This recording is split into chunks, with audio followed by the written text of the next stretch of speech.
In this video, I'm going to quickly walk you through the new features in PolyNome 2.5.4. First up, there's an option to split stickings between two lines. Let's enter a bar of 16th notes and enter a paradiddle on line 1. Let's say you want to split this sticking. As long as line 2 is empty, you can tap and hold, and you will get a menu, and you can then move letters from line 1. Tap the letters that you wish to move, and then hit done. And now we have right hand on line 1 and left hand on line 2. Let's say you're on a gig and you want to quickly enter the tempo for a song and play as soon as possible. You can now tap in the tempo entry, enter your tempo, and click the play in the bottom right. If you want to set the tempo without PolyNome playing, use the done button in the top right instead. Let's take a look at playlists. I'm going to create a new playlist.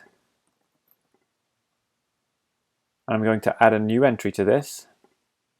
Let's call it bar 1. And I'm going to begin by setting the reps of this to 1. And let's say we wanted to enter a piece of music one bar at a time. You can edit the rhythm for bar 1 of your playlist.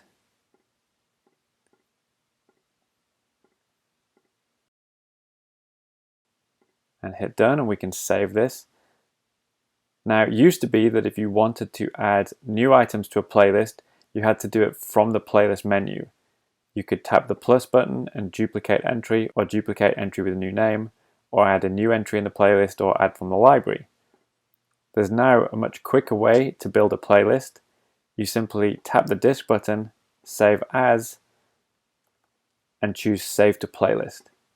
This will add the new item as a new item in the playlist. So we can quickly go through, save as bar 3, save to playlist, save as bar 4, save to playlist. And I can go and modify these. So let's change the rhythm of bar 2, for example. Save those changes. Save the rhythm of bar 3.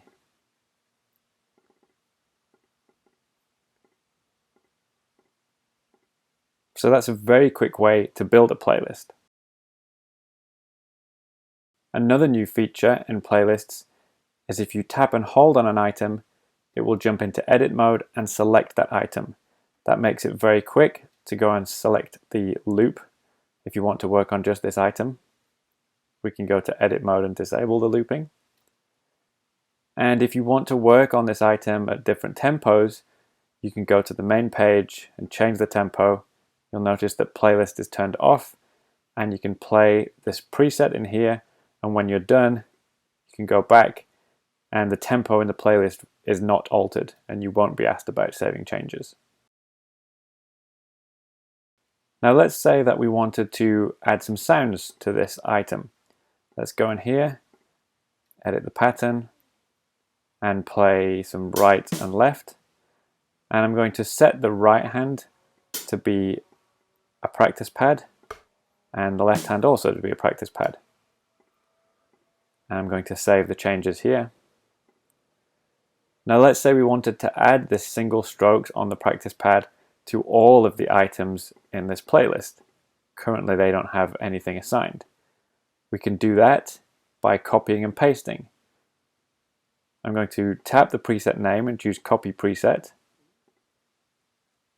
And then in the playlist, I'll go to edit mode, select all, and then in the actions menu, choose paste attributes.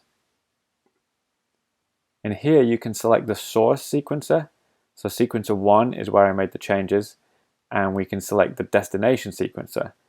I want to paste into sequencer 1. New in 2.5.4 is the ability to paste from sequencer 1 into both sequences of the selected items, or to paste from both sequences in the clipboard into both sequences of the selected presets. This is useful if you want to paste sounds from both sequences at the same time. I'm going to choose sequencer 1 to sequencer 1 and scroll down, I'm going to paste the stickings, which is the RL, and the sound button sounds, which are the sounds associated with those stickings. You can also paste the zoom level if you like. And when we finish this, you'll notice that all of these items now have single stroke rolls played on practice pads. The polyrhythm creation has been moved to the main menu. Tap on polyrhythm and choose the polyrhythm you want to enter, and then click create. Note that whatever preset was loaded will be automatically saved in the background. So now we have a polyrhythm. 1, 2, 3, 1, 2, 3. And this has created a default polyrhythm in the preset library. We can tap on it and show preset to reveal it. It's in the default section. And it has some default sounds. 1, 2, 3. Let's say we want to change 2, those. 3, I'll 1, change 2, the 3, sound in sequencer 1. 2, 3, H 1, is the default 2, sound. I'm going 3, to change that to 1, a hi-hat. 2, 3, 1, 2, 3, 1, 2. And I'll change the 3, sound in sequencer 2 2, 3, 1, 2. to be a snare drum. 1, 2, 3, 1, 2, 3, 1, 2, 3. Now if I save this, those sounds will be used for creating future polyrhythms. So I can go to the menu, choose polyrhythm, create a different polyrhythm, and it will use the snare and hi-hat sounds. 1, 2, 3. At any point, you can go and delete the polyrhythm preset,